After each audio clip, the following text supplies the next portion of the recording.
আমাদের মাননীয় প্রধানমন্ত্রী আমাদের কওমি ভাইদেরকে মাস্টার্সের একটা সনদ দিচ্ছে।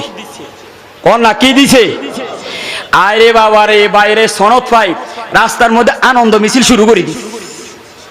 কয় না কি মিছিল? তো বাইরে দুনিয়ার একটা কাগজ পাই যদি আপনারা মিছিল করতে পারেন, আর রহমাতুল লিল আলামিনের আগমনের দিন মিছিল করলে কি কোনো সমস্যা আছে? নিজের বেলা আমাদের বেলা বেদাত, নিজের বেলা দাঁত গেল এক নাম্বার। কিছুদিন আগে আপনারা জানেন আমাদের একটা ছোট ভাই কওমি মাদ্রাসা থেকে হেফজ শেষ করেছেন, নাম কি না? হ্যাঁ, তাকরিম।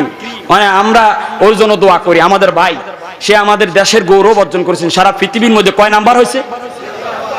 কয় নাম্বার? 3 নাম্বার হয়েছে। আমরা আল্লাহ আমার এই ভাইকে আরো বড় করে সামনে, আমিন। আমার এই ভাই সারা পৃথিবীর মধ্যে 3 নাম্বার হয়েছে। আমি দেখলাম হে রাতে 2:30 বাজে শাহজালাল এয়ারপোর্টে নামছে। আমাদের কওমি ভাইরা কমপক্ষে 2-3 হাজার, কয় হাজার গাড়ি টাড়ি নিয়ে এর নিয়ে আহারে মিছিল, আহারে জুলুস, এই মিছিল অন বাইরে। আপনি নবীর আনন্দে, নবীর মিলাদুন নবীর উপলক্ষে আমরা মিছিল করলে বেদাত না যায়জ, অন আমরা যে এই বাইরে লই মিছিল করতেছেন, এটা কোন কিতাবে আছে? এটা কোন জায়গা আছে? তো এটা যে জায়গাতে আছে আমার নবীর মিলাদুন নবীর জুলুসও সেই জায়গা আছে, ঠিক কি না? যদি নবীর মিলাদুন নবীর জুলুস যদি বেদাত হয়, তোমাদের ওই সার্টিফিকেট পাই যে মিছিল করছো ওইটা বেদাত, হাফেজ সাহেবকে পেয়ে যে এরকম মিছিল করছো ওইটা বেদাত। কি বলেন, ঠিক না? এবার আসেন, জুলুস করা জায়েজ না জায়েজ বলার কোনো সুযোগ নাই। কিতাবের নাম সহিহ মুসলিম। কোন না কি কিতাব? 2য় খণ্ড 419 পৃষ্ঠা, 419 পৃষ্ঠা। অধ্যায়ের নাম হলো বাবুল ফিল হাদিসিল হিজরত। এই অধ্যায়ের মধ্যে আমার নবীজি বলতেছেন, আমি রহমাতুল লিল আলামিন যখন হিজরত করে যখন আমি মদিনা গেলাম, মক্কা থেকে হিজরত করে যখন আমি মদিনা গেলাম, যাওয়ার পরে আমি দেখলাম ওয়ারিজালু ওয়ান নিসাউ ফাওকা বুয়ুতিহি, মদিনার পুরুষেরা, মদিনার মহিলারা আমি নবীকে দেখার জন্য তারা ঘরের ছাদের উপর উঠে গেল।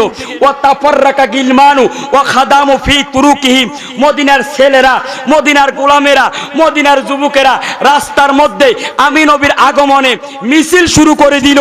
ওয়া ইউনাদিউনা ইয়া মুহাম্মাদু ইয়া রাসূলুল্লাহ, ইয়া মুহাম্মাদু ইয়া রাসূলুল্লাহ, এই স্লোগান দিয়ে দিয়ে আমি নবীর আগমনে মদিনার গলিতে গলিতে তারা মিছিল করেছে, জুলুস পালন করেছে। সুবহানাল্লাহ।